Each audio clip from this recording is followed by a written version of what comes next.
అందరికీ నమస్కారం.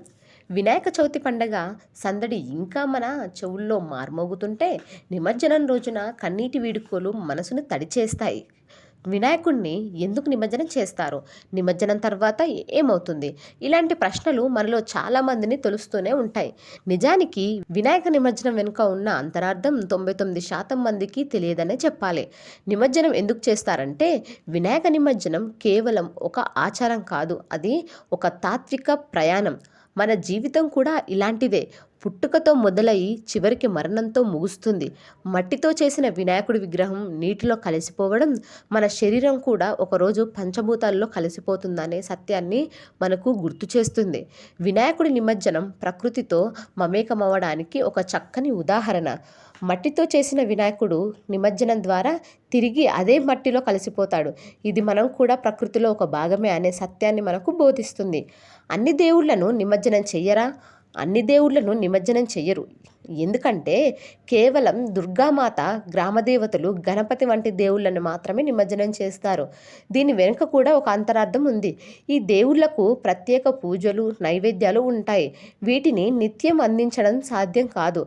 అందుకే వీటిని కొన్ని రోజులు మాత్రమే పూజించి తర్వాత నిమజ్జనం చేస్తారు.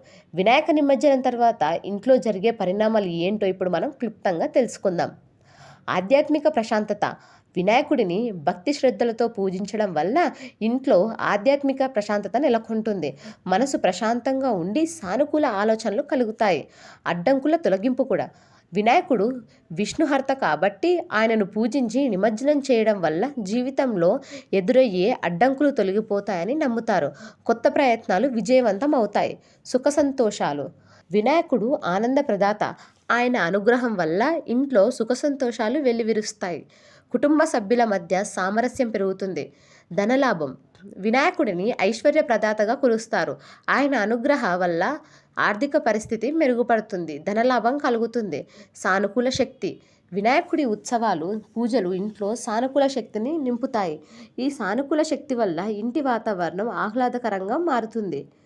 వినాయక చవితి రోజు మనం తెలిసి తెలియక కొన్ని తప్పులు చేస్తూనే ఉంటాం. అవి ఏంటంటే, వినాయక చవితి పండుగలో మనం తెలిసి కొన్ని తప్పులు చేస్తున్నాం. వినాయకుడి రూపం ఎలా ఉండాలో అలాగే పూజించాలి. కానీ ఈ రోజుల్లో చిత్ర విచిత్రమైన రూపాల్లో వినాయకుడి విగ్రహాలు తయారు చేస్తున్నారు.